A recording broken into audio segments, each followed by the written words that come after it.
Bonjour à toutes et à tous, bienvenue pour ce premier numéro d'Atari, l'émission de Criticat où l'on reviendra chaque mois sur un film ou sur un cinéaste. Avant de commencer cette première émission, je souhaitais quand même remercier les contributeurs et les contributrices qui ont permis de la financer lors d'une collecte l'an dernier. Pour ce premier numéro, on va débattre du film d'Apichatpong Weerasethakul Memoria, et pour cela je suis accompagné de Josué Morel et de Fabien Agege. Bonjour Corentin. Bonjour Corentin. Alors le film a été présenté au dernier festival de Cannes et est actuellement en salle. Vous avez aussi une critique qui est disponible sur le site et une recension de l'ouvrage qui revient sur la fabrication de film que vous avez juste derrière moi. Pour résumer peut-être le film avant qu'on commence le débat, alors Memoria raconte l'histoire de Jessica, qui est une expatriée britannique, on le devine, c'est pas forcément explicite, qui déambule dans les rues de Bogota à la recherche d'un son qui l'a réveillée un matin et qui continue de la hanter. En parallèle de cette recherche, elle veille sur sa sœur qui est hospitalisée, et au cours du film, elle va rencontrer différents personnages qui vont l'aiguiller lors de sa recherche. Alors le premier constat qu'on peut faire, la première question qu'on peut se poser, c'est est-ce que Memoria change quelque chose au cinéma d'Apichatpong Weerasethakul, étant donné, et c'est une précision qui est a priori importante, que c'est le premier film de Weerasethakul qui est tourné loin de la Thaïlande.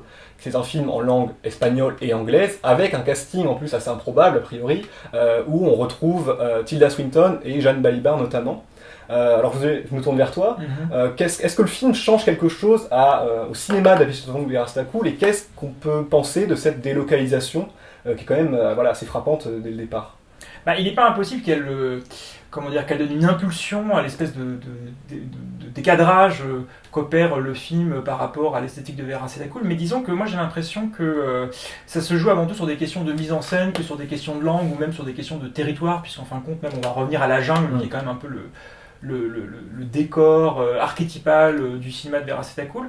Et avant même de parler d'espace, parce que je pense qu'il va y avoir beaucoup de questions, et aussi de son naturellement à cause du sujet, je pense que le premier léger désaxage, si on peut dire les choses ainsi, se joue au niveau du temps. C'est quand même un cinéaste du temps à proprement parler, Weerasethakul. On se souvient, le premier film qu'il a vraiment révélé, dans les faits c'est son deuxième film qui est Blissful Yours. Il y avait notamment une scène de masturbation très longue près d'une rivière, d'une dizaine de minutes je crois à peu près.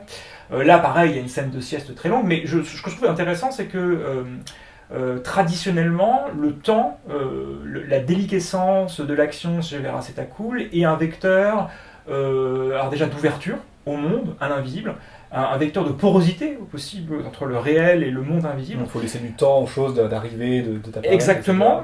Et alors là, c'est évident dès la première scène, il y a quelque chose de nouveau, il y a une inquiétude, il y a quelque chose qui s'ouvre, vraiment quelque chose presque un peu angoissé, alors que le cinéma de Weerasethakul, et d'ailleurs a été peut-être un peu trop caricaturé, un peu trop réduit à ça, est un cinéma, entre guillemets, j'aime pas le terme, mais confortable, c'est-à-dire qu'il y a quelque chose de très agréable, même presque... très accueillant, accueillant et d'un point de vue sensoriel, et que là, au contraire, il y a quelque chose, alors moins dans la deuxième partie, mais dans la première, du moins, dans sa partie urbaine, qui est un peu angoissant. Et moi, ce que je trouve intéressant, c'est que là, pour le coup, il y a presque un changement de paradigme sur ce que ce rapport au temps implique. C'est que là encore, il y a une perméabilité qui est à proprement fantastique, puisque le film va jouer là-dessus aussi, c'est-à-dire tout le rapport au son, qu'on va détailler un peu après, je pense, dans la suite du débat. Participe d'une logique du débordement d'un monde invisible, d'un monde intérieur ou d'un monde primitif même, potentiellement. Qui est quelque chose qui me semble a toujours été là chez Weerasethakul, mais qui n'a pas été envisagé de cette façon-là, c'est-à-dire d'une manière un peu plus angoissée, un peu plus inquiète. En fait. C'est-à-dire d'une certaine manière, on est passé d'un rapport presque du merveilleux au vraiment fantastique, où il y a une forme d'indécision, puisqu'il y a aussi l'idée potentiellement que le personnage pourrait être fou. C'est-à-dire le personnage entend des sons. C'est ce qu'elle se dit à un moment. C'est-à-dire, est-ce qu'il y a il n'y aurait pas, alors sauf peut-être un plan qu'on ne va pas forcément révéler, et encore que, il n'y aurait pas des choses à proprement surnaturelles dans le film. Mais là-dessus, pour revenir aussi sur ta première question, moi j'ai l'impression que Memoria, là où il est légèrement différent des autres films d'Apichatpong Weerasethakul, c'est qu'il prend un peu le chemin inverse. C'est-à-dire de la ville à la jungle et non pas de la jungle à la ville.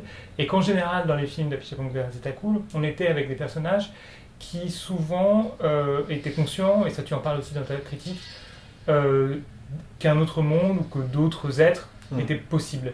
Là, on commence quand même avec un personnage qui est littéralement réveillé par un son, et par un son qui peut évoquer en effet possiblement la folie, et donc possiblement aussi, moi j'ai l'impression, une peur proche de la peur de la mort. Il y a quelque chose dans les films d'Apichatpong Weerasethakul dont on parle peu, mais c'est qu'en fait c'est un cinéaste qui a souvent des personnages qui sont en fait des personnages assez âgés. Et là, Tilda Swinton, elle n'est pas très âgée, mais c'est quand même une femme, disons, d'âge mûr. Elle est veuve, en fait, ça on peut le préciser déjà, donc elle a un rapport comme ça à la mort qui est assez immédiat. Alors c'est précisé d'ailleurs dès la deuxième scène du film, quand elle rencontre un de ses collègues, je crois, dans une université où il parle, son mari est décédé, donc elle a un rapport comme ça de proximité avec le deuil, et je pense que oui, il y a une forme aussi de... Peut-être de logique de compensation dans sa quête aussi par rapport à ça, il y a quelque chose qui manque, c'est quelqu'un qui va pas arrêter de passer à travers des portes, il va passer entre différents mondes. C'est très clair ce que tu dis sur la scène en question, on apprend qu'elle est veuve, c'est qu'elle se tient vraiment au milieu d'un espace qui est cisaillé en deux par un pilier, ça c'est quelque chose qui structure tout le début du film. Il y a une table ronde et il y a un pilier derrière elle. Voilà, et puis il y a de la vie, il y a des gens qui parlent, qui discutent, on est visiblement sur un espèce de campus, ou du moins une place, donc il y a de la vie.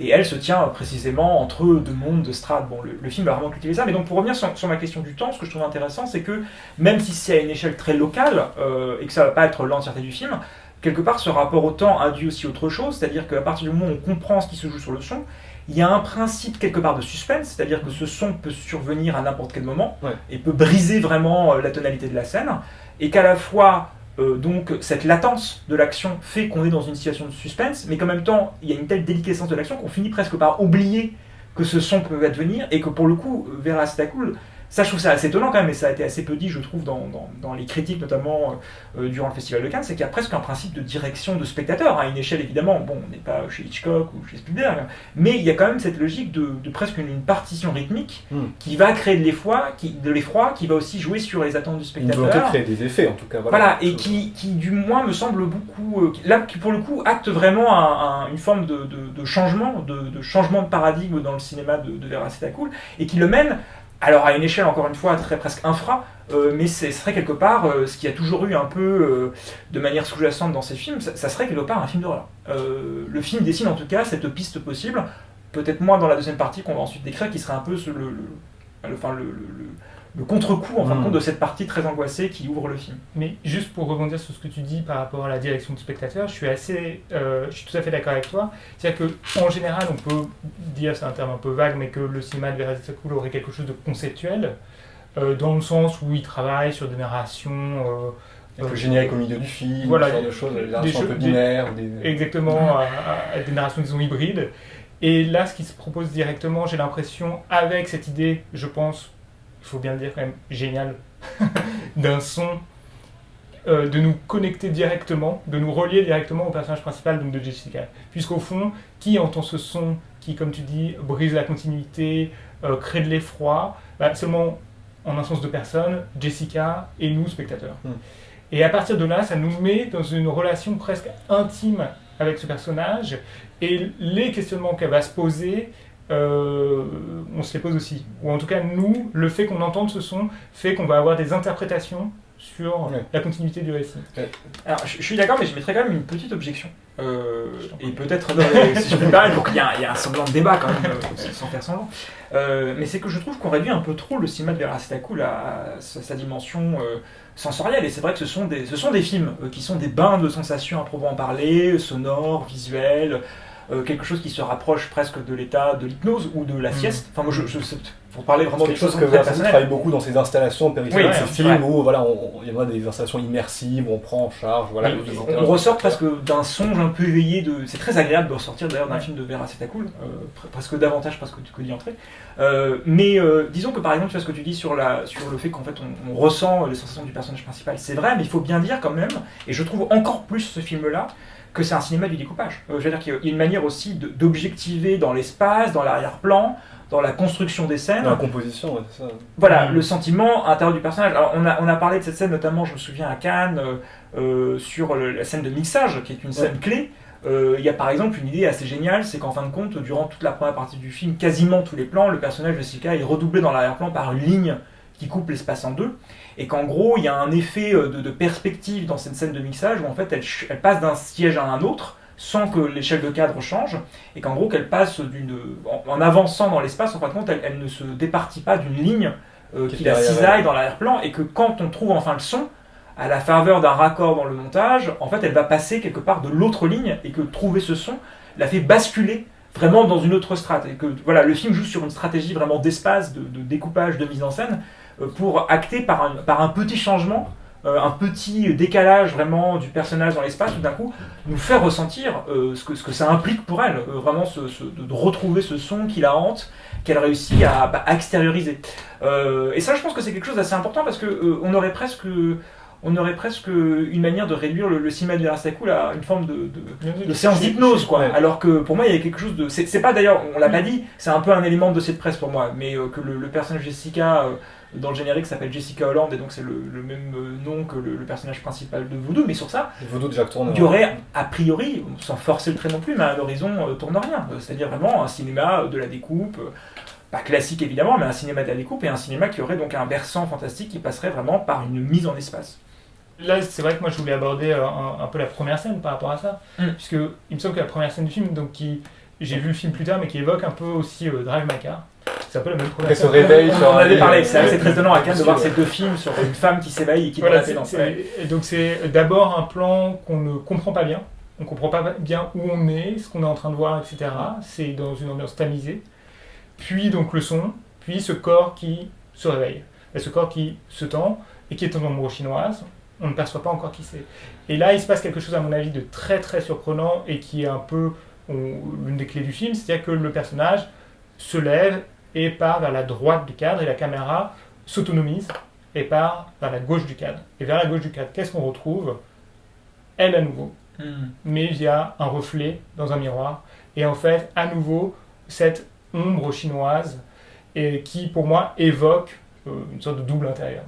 Et donc à partir de là, le film pour moi est un peu posé, disons que je l'ai ressenti comme ça, c'est vrai. et pourtant c'est très visuel, je dirais, il le figure de manière tout à fait parfaite, c'est-à-dire que c'est l'histoire d'un personnage qui serait coupé en deux, qui serait détaché de son soi intérieur. Mais ça c'est intéressant parce qu'à un moment du film aussi, au milieu du film, on a le personnage de Jessica qui va dans une espèce d'exposition de tableaux ou de photos, alors je sais pas trop bien ce que c'est, où on a des personnages qui sont littéralement coupés en deux par une ligne. Donc voilà, on a des personnages séparés, et il y a comme ça voilà, une forme de évidemment de mise en ligne de la façon dont nous-mêmes nous regardons Jessica qui est scindée par des lignes, elle-même voit d'autres figures, il y a une forme de circulation déjà comme ça de la signification des images qui transparaît. Et en tout cas, je suis ça va vraiment plus loin puisqu'il y a un plan d'ailleurs qu'on retrouve dans la bande-annonce, si je ne me trompe pas, où il y a une espèce de statue de Janus, Ouais, vraiment voilà, ouais. coupée en deux visages. Bon, ça, le film presque donne quelque part clé en main à son allégorie. Bon, c'est un plan comme ça fugace, c'est pas non plus appuyé. Mais oui, c'est tout à fait. C'est vraiment un personnage coupé en deux. C'est ce que raconte vraiment toute la partie du ouais, film. et en tout cas, je suis d'accord avec toi sur le fait qu'aussi, évidemment, on a beaucoup rapproché le cinéma de Vera Stakul à quelque chose d'un peu mystique,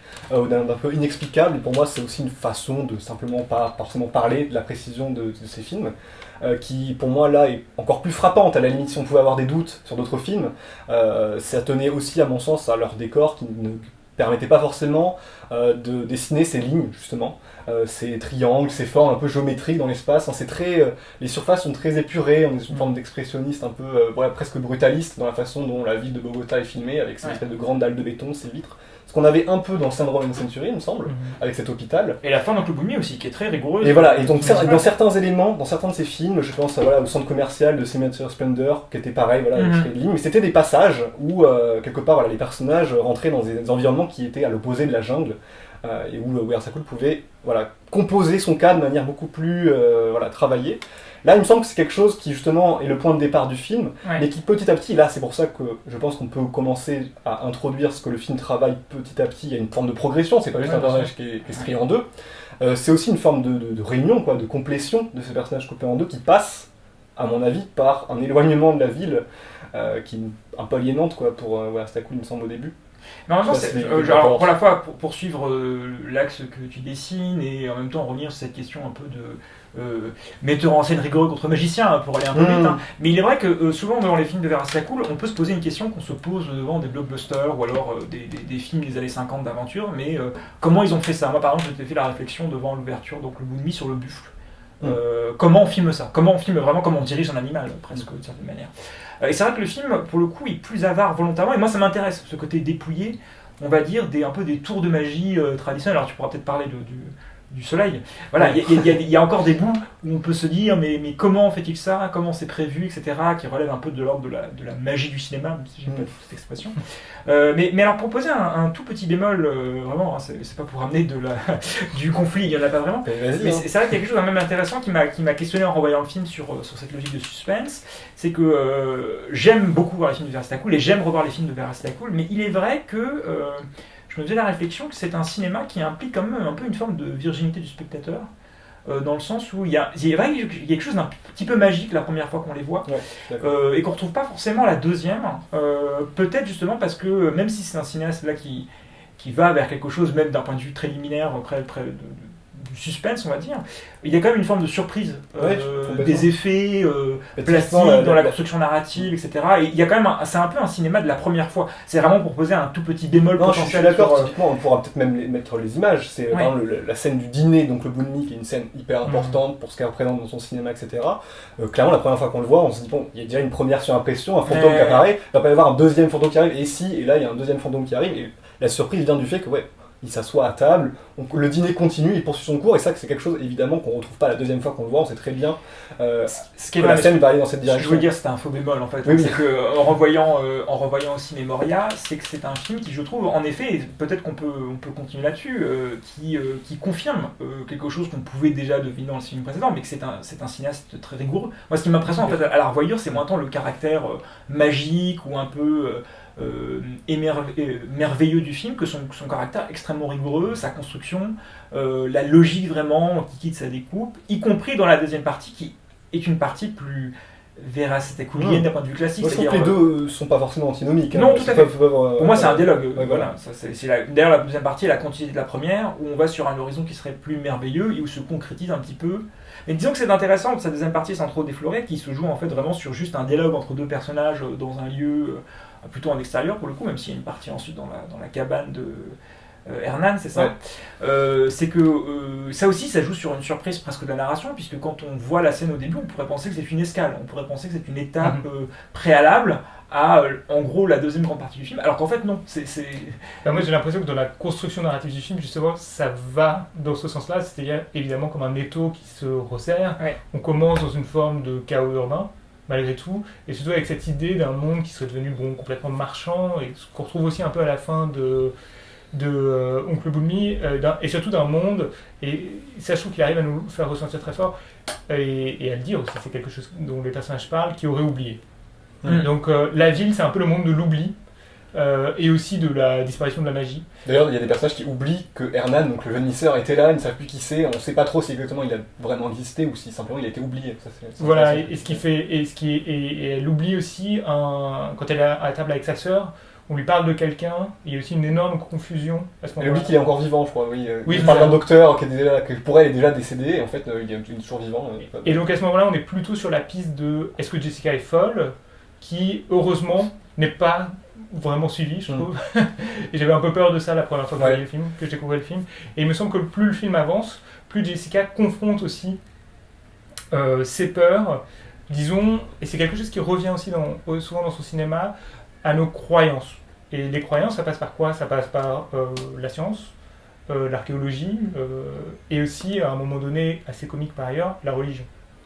Et en fait, chaque croyance va plus ou moins se briser, ne va pas répondre au mystère du bang originel. Mais c'est intéressant qu'elle cherche la réponse à cette espèce d'origine du son dans différentes pistes comme ça qui sont pas forcément... qui dessinent des ramifications comme ça dans une trajet qui ne sont pas forcément connectées entre elles. C'est vrai qu'on a un peu l'impression, et c'est pour ça, moi c'est le premier sentiment que j'ai eu dans le film, je savais pas trop où ça allait. Quand on regarde Memoria, on met du temps avant de comprendre exactement ce qui se passe. Est-ce que, oui, cette question de l'archéologie, cette question du tunnel, il y a un tunnel qui s'appelle la Linéa, qui est construit dans une montagne, etc., où on déterre comme ça des os très anciens. On a le personnage de Jeanne Balibar, on ne sait pas trop ce qu'il fait là pour l'instant. Il y a le personnage de la sœur, qui apparemment a été victime d'un sortilège. Elle a rencontré une tribu, en Amazonie qui aurait... Donc j'ai l'impression qu'il y a quand même, à travers tout ça, à travers toutes ces pistes, l'idée de faire revenir un monde disparu. Et ce monde disparu qui pourrait être, en fait, le monde. Je sais pas comment le dire autrement. Mais à la fin du film, sans rien dévoiler, on a la sensation que le personnage est un peu rendu au monde.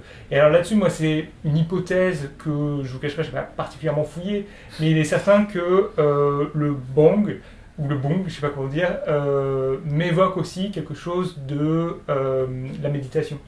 C'est-à-dire le bong qu'on taperait avant de se mettre dans un état méditatif, et qu'à la fin du film, il me semble que le personnage est, en tout cas, rencontre déjà Hernan qui dit que lui Hernan II, excusez-moi, qui dit que lui, Donc, qui est le villageois, qui est le village de Pijao, voilà, Pirao, je crois que c'est villageois qu'il rencontre par pur hasard, et l'une des premières choses qu'il lui dit, c'est qu'il se rappelle de tout. Or, on évoque beaucoup l'oubli au début. Puis, il se passe autre chose, et dans ma très courte recherche sur le bouddhisme, j'ai découvert que l'un des buts du bouddhisme, c'est l'éveil, et le principe de l'éveil, c'est de se réveiller du cauchemar permanent des renaissances successives, et de l'oubli des renaissances successives. qui était un peu le cas de Oncle Bonnie, j'imagine. Hein. Enfin, voilà. Voilà. Et là, j'ai l'impression que le film, donc, on ne sait pas vraiment vers quoi il va, mais connaissant un peu le cinéma de Veerazitakul, j'avais quand même la sensation, à travers cette histoire d'oubli, de passé, de tunnel, d'archéologie, en fait, de ces choses un peu déliées, qu'on retournait vers un savoir ancien, quelque chose d'une sagesse oubliée. Et le film répond à ça, alors là, de manière un peu diverse, moi, je trouve. L'idée, je pense, c'est que évidemment de suivre ce personnage qui va prendre différents chemins et qui va, voilà, comme ça, disons, faire la synthèse à la fin. C'est vraiment voilà, cette idée que on va faire la synthèse de tous ces éléments-là qui sont séparés. Et je pense que si on revient sur cette idée de ligne et de fantastique et de cette idée de film qui voilà, montre une sorte de cassure, quoi, quelque chose qui est fracturé, quelque chose qui est séparé, va répondre d'une manière assez émouvante en fait à la fin, c'est-à-dire une sorte de réunion en fait, simplement. Toutes les mains qu'on enlève de la sœur qui est hospitalisée, tout, voilà, cette sorte de déconnexion. Le film est beaucoup moins dans le toucher, dans l'apticité, c'est ça peut-être. Exactement, chercher, ouais. exactement. Mais c'est vrai qu'il y a un côté, on ne peut s'empêcher. Je dis quand même, vraiment, c'est pas pour chercher des défauts au film. Hein. Et je suis pas sûr que ce soit le bon film pour commencer Veerazitakul, parce que je pense que c'est un film qui joue, par exemple, ce que tu expliquais sur le réveil, le sommeil. Il est vrai que, déjà, chose qu'on n'a pas dit, chose évidente, hein, si on veut vraiment partir de choses très concrètes, le film s'ouvre sur un personnage qui se réveille, alors que précisément on voit généralement l'inverse. Dans les films de Veerazitakul, on voit des gens qui s'endorment et qui s'endorment pour se réveiller. Alors il y aurait presque la dynamique inverse, c'est qu'on s'éveille pour s'endormir, d'une certaine manière. C'est-à-dire qu'on s'éveille dans un espèce de cauchemar pour retrouver un espace où on va pouvoir dormir, dans la nature, remonter par une logique hypnotique, presque aux origines d'une mémoire, de vie antérieure, là encore, potentiellement, voire même quelque chose qui serait extra-humain, extraterrestre, voilà. Et sur cette logique-là, voilà, d'une certaine manière, le film, c'est très intéressant, c'est à peu près la même logique que sur l'inversion, ville-jungle, etc. Il y aurait une manière de faire du Veerazitakul, mais en partant exactement par le chemin inverse. Mais je pense quand même que, même si j'aime beaucoup la deuxième partie, que ce qu'il y a de plus singulier dans le film, je suis quand même dans cette espèce d'angoisse. C'est-à-dire, c'est quelque chose de nouveau chez Veerazitakul, qui pouvait parler ici et là, dans la part aussi politique, qui a été relativement commentée. Le dernier plan de Senator Splendor, par exemple, c'est voilà, un personnage qui regarde les yeux fixes devant elle, alors qu'il y a des espèces de grands chantiers derrière. Ouais. On sentait déjà quelque chose d'un peu inquiet dans son cinéma. Ouais. Mais c'est vrai, par exemple, il n'y a plus, par exemple, le côté un peu enjoué, même pop, musical, qu'il pouvait y avoir dans les précédents films. Oui, quelque chose de secrètement un peu comique, ou le côté beaucoup plus joueur, je pense aussi à Blissful Yours et ce film qui était là encore, mais déjà en fait il y avait quelque chose déjà, c'était intéressant parce que le côté angoissé en fin de compte passé dans les premiers films de Veerazitakul par son côté morbide au sens premier, c'est-à-dire c'était des films volontairement malades, hein. Dans Blissful Yours le personnage principal avait une maladie de peau et le film lui-même était en lambeaux avec des inscriptions, un générique qui arrivait au bout de 3/4 d'heure, enfin, voilà, il y avait une façon de jouer là-dessus. De fièvre dans Tropical Maladie. Exactement, ça a toujours joué là-dessus, et puis même le côté malade dans Oncle Bonnie, hein, avec l'urine qui s'est coulée, etc. Mais voilà, ça a toujours été là, mais disons que là ça s'inscrit dans une forme d'inquiétude qui est un peu nouvelle, et qui participe, je pense, d'une... Alors on revient presque au point d'origine de ce débat, hein, que peut-être que le point de départ serait cette délocalisation un petit peu forcée aussi, hein, de Veerazitakul, de ce changement de cadre, de ce changement aussi de registre. On pouvait s'inquiéter du fait que Tilda Swinton soit là, et que tout ça participe d'une forme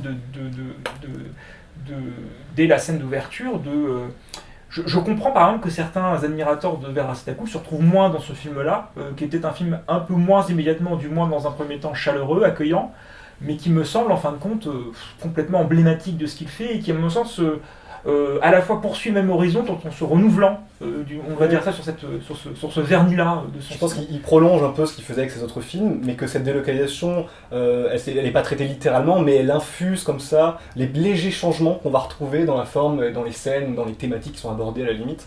Et c'est vrai que on a l'impression que le film, à un moment, alors on a quelques plans comme ça sur la junte militaire qui prennent les routes, qui surveille les routes, c'est très succinct, un peu comme dans Club Moonmi, hein, qu'on avait cette séquence en photographie, en image fixe. Et c'est vrai qu'on retrouve alors cette espèce d'angoisse, notamment à la fin du film en fait. Alors c'est intéressant parce qu'on est en train de dire que la fin du film est une logique d'harmonie, de réunion avec quelque chose qui était brisé.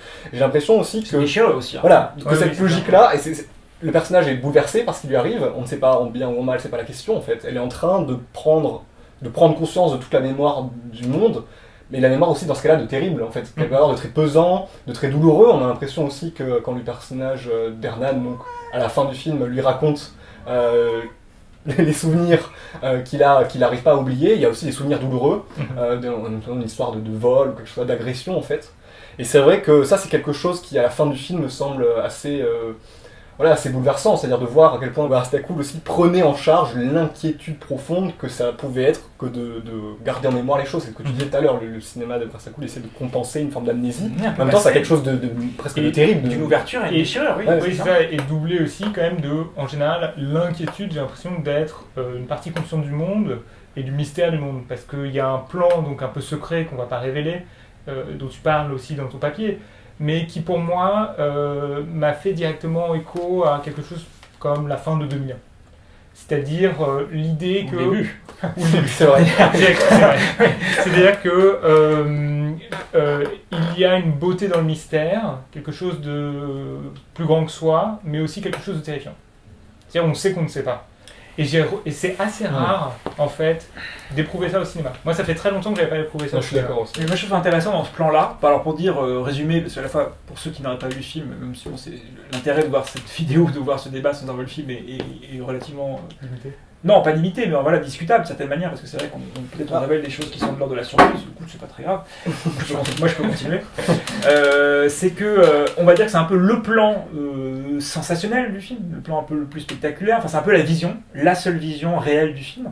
Et en même temps, pour moi, le plan m'intéresse moins en soi que ce qu'il produit, c'est-à-dire à proprement parler une détonation, et que le reste du film, qui est quand même une série de minutes, de plans à la fin, va être la conséquence, la digestion presque de ce plan-là, avec même presque des échos très étranges. Il y a presque un écho une forme de conclusion narrative par un bruit. On entend la voix de Jeanne Balibar qui presque À la radio, qui parle d'un séisme, etc. Voilà, qui donne presque une forme de réponse un peu logique à la fin du récit, etc.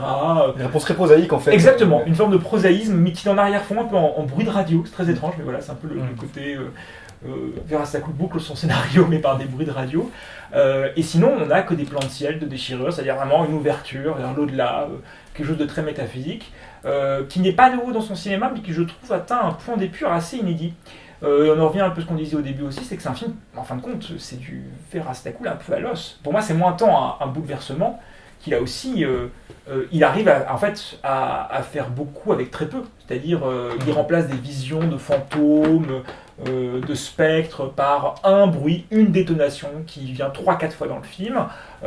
Il n'a plus besoin que d'un plan, un plan unique de Il y a surnaturel. très peu de plans dans le film, Voilà. d'ailleurs, ça nous a marqué. Il a d'une certaine manière, et je veux dire quand même, toute la deuxième partie, ce ne sont que des gens qui parlent dans l'herbe, d'une certaine manière. On est caillé en poisson, c'est un peu la seule action réelle, et on boit un peu d'alcool, enfin voilà. Mais il y a quand même quelque chose d'hyper minimaliste, qui a toujours au fond chez Barastakoul, même dans le Club Moonmi, on traversait la jungle, il y avait ces espèces d'hommes Chewbacca, il y avait la plongée dans la grotte, donc quelque chose quand même qui était encore... Il y avait encore quelque chose de symbolique, il y avait encore quelque chose, il y avait le rapport à la nuit, etc. Là, le film est quand même beaucoup plus, même la partie en deux, d'une certaine manière, elle est géographique, mais elle n'est pas marquée, elle n'est pas appuyée. Voilà. Générique, Plus que jamais, moi je trouve qu'il travaille d'un point de vue rythmiquement quelque chose proche de cinéastes comme Godard ou Ackerman, c'est-à-dire quand est-ce que la rupture va apparaître. C'est-à-dire qu'il y a une tension dans certains plans. Il fait durer le plan. Enfin, c'est pas la même chose que j'ai Godard. Godard, c'est qu'il y a beaucoup de cuts, de rupture de l'action, alors que là, c'est plutôt un délitement de l'action. Il y a peu de choses qui sont coupées en pleine action, quoi. Exactement. Il fait durer les scènes. Et avec cette idée qu'on ne sait plus quand est-ce que la coupe va apparaître. Et moi, ce que j'aime beaucoup dans la scène donc, où elle rencontre le villageois, et comme tu le précisais, on ne s'attend pas à ce que l'action s'arrête à ce moment-là. On ne s'attend pas à ce que l'action se délite à ce point-là. Et pour moi, on est quand même dans la scène de passage vraiment vers un surnaturel plus assumé. Puisque tu dis beaucoup que le personnage dort, mais on ne sait pas vraiment s'il dort. Oui, il dort les yeux ouverts. Il y a un doute. S'il dort ou s'il est C'est capable de On mourir. revient aux zombies, oui, d'une Oui, certaine tout à manière, fait. c'est là le côté. Tout à fait. Et puis il y a cette scène de lumière aussi. Donc, Oui, voilà, donc à un moment, le personnage, cette scène-là, qui est en fait un peu la réponse, disons, enfin le double, disons, de la scène de la salle de mixage, hein, avec un Hernan plus jeune. Quand vous verrez le film, vous comprendrez assez vite. Mais c'est vrai qu'à un moment, voilà, le personnage d'Hernan lui raconte qu'il a toute la mémoire, etc., qu'il voit dans le passé, qu'il a l'impression de voir aussi dans l'avenir. Et il lui dit, voilà, bah, là, le soleil va frapper cette colline dans 2 minutes. Le plan, on a l'impression que le plan dure longtemps exprès pour voir ce rayon de soleil apparaître effectivement. Et c'est vrai que le rayon de soleil finit par apparaître. Et là, il y a comme ça quelque chose qui est à la fois de l'ordre d'une précision rythmique. Et donc là, je suis d'accord pour dire que c'est un des films les plus précis, enfin de Nobuo Arasaka les plus précis à ce niveau-là.